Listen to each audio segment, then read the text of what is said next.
Parenting Islami dipersembahkan oleh Radio Dakwah Unisia. Kerjasama dengan Nasyatul Aisyah Yogyakarta.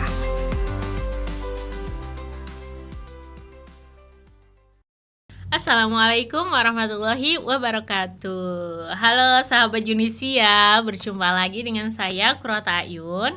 Bisa dipanggil Ayun, seorang ibu muda yang juga seorang pembelajar dan pegiat literasi anak usia dini. Nah, pada kesempatan kali ini izinkan saya berbagi sedikit tips untuk sahabat Unisia tentang seputar ibu muda mungkin ya, karena saya memang seorang ibu muda yang masih miskin ilmu ini, mohon maaf.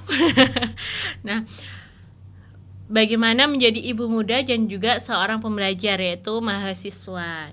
Salah satu alasan yang sangat memotivasi saya untuk kembali belajar yaitu untuk mengejar cita-cita saya tentunya gitu, dan juga saya ingin menjadi contoh yang baik untuk putra saya yang saat ini akan berusia 5 tahun. Nah, sebelumnya pada usia 1-4 tahun saya adalah seorang ibu rumah tangga yang benar-benar fokus untuk membersamai putra saya di rumah untuk menstimulasi kebutuhannya, motorik halus, motorik kasarnya gitu ya. Mungkin dengan seperti yang sahabat Unisia lakukan mungkin ya untuk balitanya dengan membuat jadwal harian gitu, jadwal bermain gitu ya.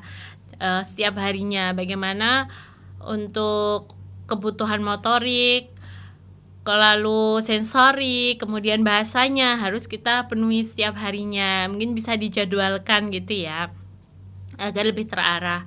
Nah, setelah usia 4 tahun, kami memutuskan untuk menyekolahkan putra kami. Dan kami kembali ke dunia akademisi, yaitu kembali kuliah. Jadi suami dan saya sama-sama kuliah di S2, di jenjang S2 gitu. Nah, lalu bagaimana untuk menyeimbangkan gitu ya dua-duanya? Tentu dari keduanya ini kita dari saya dan suami harus ada saling komitmen gitu antara keduanya. Bagaimana ketika di rumah kami harus tetap membersamai Ananda, dan ketika dia di sekolah kami pun juga fokus di kampus untuk mengerjakan step by stepnya gitu. Nah, di jenjang S2 ini tentunya juga akan banyak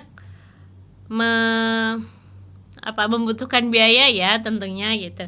Nah, dari situ kami juga memulai mendisiplinkan dari keuangan keluarga gitu ya. Setelah kami berhasil untuk fokus mengatur jadwal dan komitmen antara di rumah dan di kampus, kami juga menyusun bagaimana keuangan keluarga ini agar tetap aman gitu.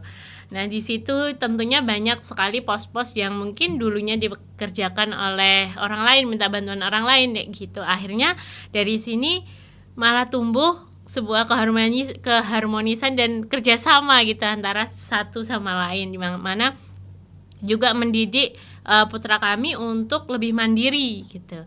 Nah, mungkin juga dari berbagi pekerjaan, dimulai dari berbagi pekerjaan rumah tangga ketika sang anak setelah bermain harus membereskan mainannya. Nanti ketika satu pekerjaan misal untuk menjemur baju itu suami, untuk membersihkan yang lain itu saya gitu. Jadi lebih banyak justru hikmahnya itu kita bisa saling kerjasama gitu satu sama ternyata pekerjaan rumah ini juga lebih menyenangkan loh ketika dikerjakan secara bersama-sama, dan putra kami juga lebih mandiri ketika dia harus bertanggung jawab atas barangnya masing-masing, yang mungkin dulu kami masih membiarkan gitu ketika mainannya harus berserak atau lain-lain, masih kotor gitu atau gimana, berantakan semua gitu. Akhirnya sekarang dia mulai belajar, oh ternyata ketika ayah bundaku itu membereskan rumah sendiri, oh ternyata aku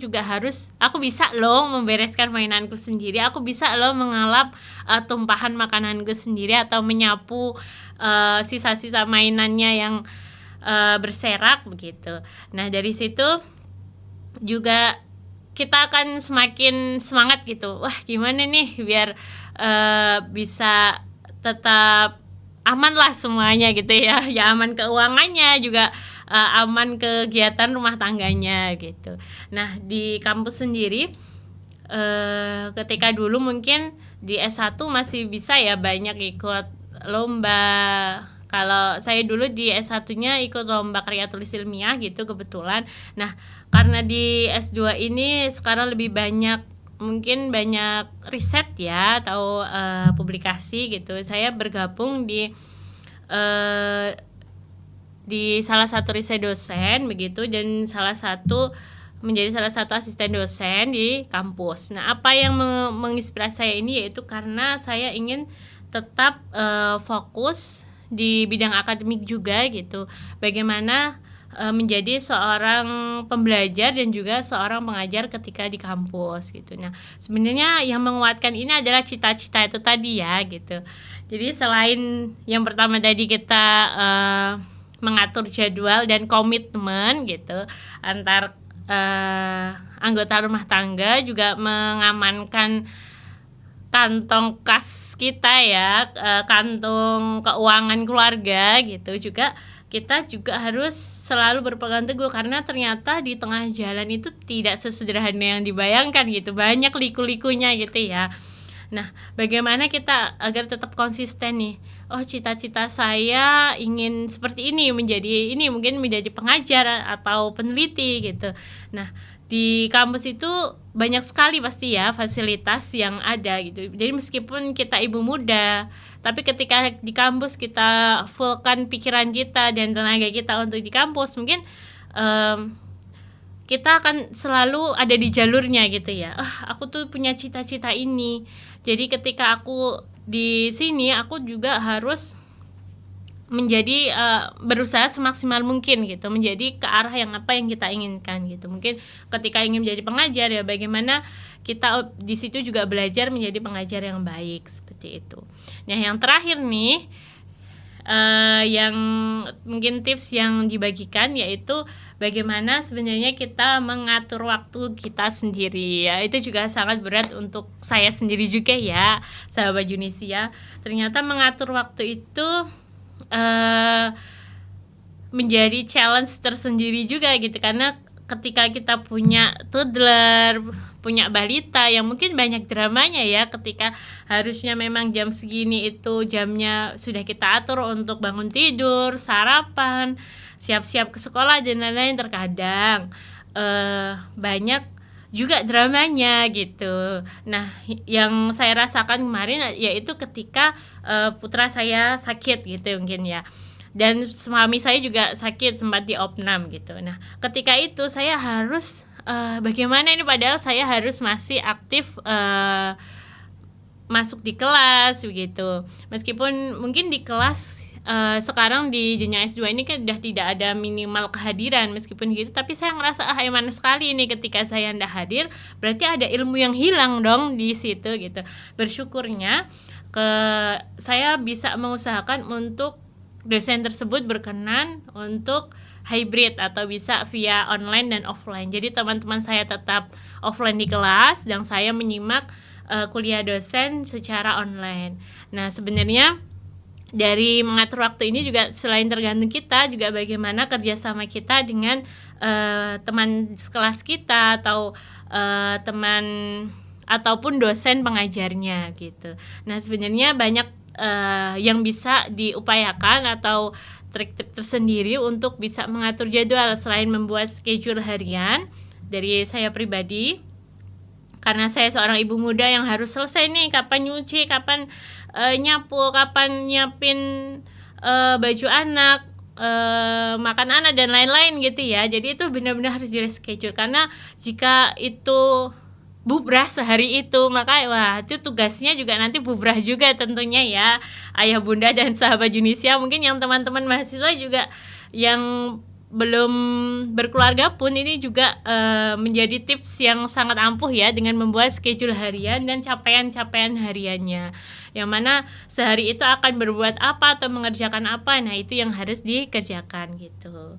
Dan tentunya jika memang ada keadaan khusus atau mungkin ada kendala lain, ada keluarga atau siapa yang sakit dan harus kita tungguin, harus kita jaga di rumah dan kita rawat gitu, tentu kan tidak bisa di kampus. Nah, itu harus pintar-pintar mencari jalan atau bekerja sama dengan teman maupun pengajar di kampus gitu. Nah, selebihnya yang paling besar pengaruhnya adalah ibadah dan doa kita kepada Allah Subhanahu wa taala. Itu yang paling penting ya, karena itu yang menguatkan batin kita agar tetap selalu sehat mentalnya. Meskipun mungkin terasa tertekan atau banyak ujiannya, nah itu yang harus dikuatkan imannya gitu. Meskipun orang kadang bilang, itu kesehatan mental itu tergantung masing-masingnya, ini nggak ada urusannya sama Allah, nggak ada urusannya sama iman seseorang. Tapi kalau menurut saya pribadi, ternyata dengan ibadah kita yang khusyuk, doa kita yang khusyuk gitu, itu juga menjadi obat tersendiri untuk jiwa kita yang mungkin sedang tidak baik-baik saja. Nah, itu sedikit dari tips dan trik saya tadi. Mohon maaf jika kurang berkenan. Sekian dari saya, Qurrata A'yun. Sampai jumpa. Wassalamualaikum warahmatullahi wabarakatuh. Parenting Islami dipersembahkan oleh Radio Dakwah Unisia. Kerjasama dengan Nasyatul Aisyah Yogyakarta.